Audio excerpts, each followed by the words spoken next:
what are you taping? Just getting footage. Oh, it's like just of the building? Or Yeah.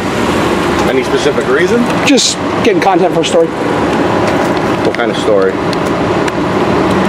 Well, it's not published yet, so I'm not going to divulge what it is. What's your name and badge number? Sergeant Frank Leon. Thank you. What's your badge number? 738. Thank you. Okay, you got ID on you? Yeah. No. Yeah. We need ID. We need ID. For a First Amendment protected activity? Well, it's actually a security issue. Security issue? In 2018, independent photographer Northeast Auditor was filming from a public sidewalk outside the Waterbury Police Department in Connecticut when he was approached by two sergeants, Matthew Benoit and Frank Lan, just 6 minutes after he began recording.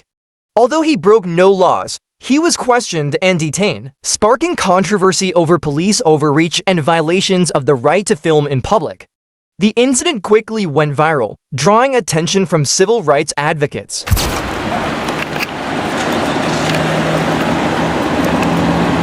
What are you taping? Just getting footage. Oh, it's like just of the building? Or Yeah. Any specific reason? Just getting content for a story. What kind of story? Well, it's not published yet, so I'm not going to divulge what it is. What's your name and badge number? Sergeant Frank Leon. Thank you. What's your badge number? 738. Thank you. Okay, you got ID on you? Yeah. No. Yeah. We need ID. We need ID. For a First Amendment protected activity? Well, it's actually a security issue. Security issue? Yeah, you're videotaping the police station. I'm a journalist getting content for a story. Which is fine. So you'd have no problem then giving us. Why would I have to give you my ID for performing a legal activity? How do we know it's legal? I'm on a public sidewalk. How do we know you're not planning on blowing up the building? Shooting up I mean, the I have no ill will, if that's what you're asking. Okay. Didn't know that. Well, that's the beauty of the Constitution. You don't need to know that, right? I'm filming in a public... Okay, and we're legally asking you for your ID. And that's a lawful order? That is lawful. Are you sure? Yeah, I'm positive. Okay. Well, I'm not going to provide my ID. Okay.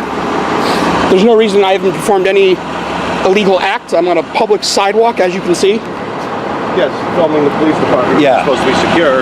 We don't want people coming here and This is shooting a the place public up. building. Yes. Yes. Yes, that and there is very public. It's a secure pub- building. It's not We own this building.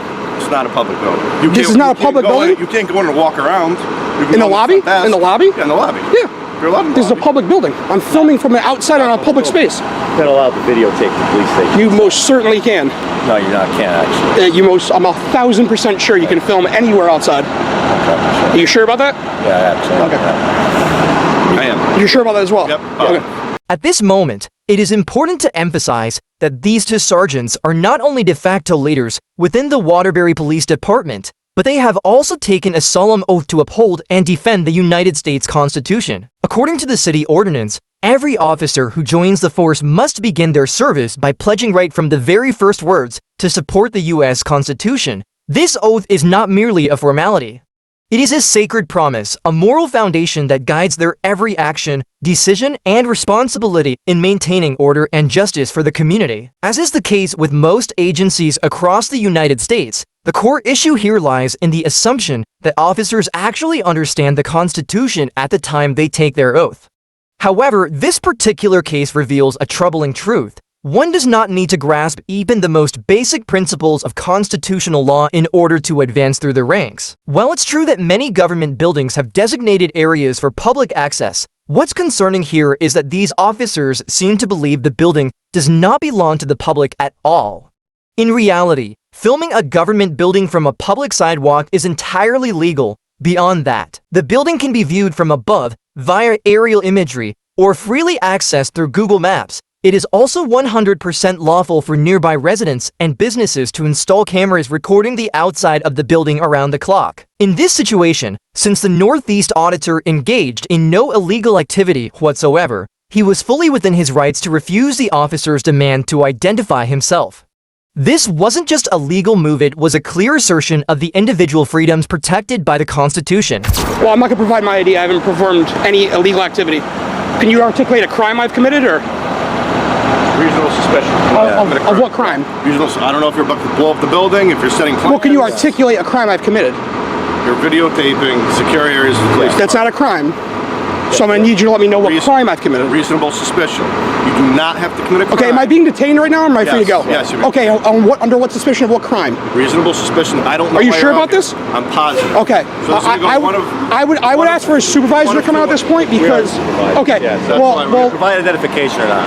I'm not providing any identification. I've done Put your hands nothing behind wrong. your back, you're being detained. Okay, that's fine. I'm gonna hold the camera. Yeah, please don't turn it off. Thank you.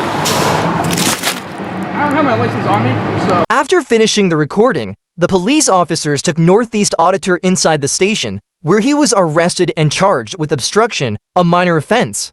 He was then released on the condition that he would appear in all upcoming court hearings. All of his personal belongings except for a bill found in his pocket were seized. Months later, they agreed to return his property, but deliberately kept the SD card from his camera. It wasn't until May 2021, when a new prosecutor took over the case, that all charges were immediately dropped, officially closing the case in favor of Northeast Auditor. To be completely transparent, Northeast Auditor was maliciously arrested and prosecuted for 2.5 years solely for filming a government building that was clearly visible from a busy downtown street. This is a building that frequently appears on the news, yet no mainstream media reporter has ever been arrested or prosecuted for filming it. Nearly 3 years after the incident, in August 2021, the ACLU filed a lawsuit on his behalf, with 3 main claims: violation of his First Amendment rights, illegal seizure of property under the Fourth Amendment, and malicious prosecution. However, by early 2025, almost 7 years after the incident, the district court still had not made any ruling. The parties are now debating whether a summary judgment should be issued, with officers seeking qualified immunity. If granted, the lawsuit will be dismissed. But the truth is, you don't need immunity if you haven't done anything wrong. Qualified immunity is often a recognition that a government official violated constitutional rights but can avoid personal liability because they didn't know the law. A defense typically used within the government to protect state employees from civil rights lawsuits unless the violation was clearly unlawful at the time it occurred.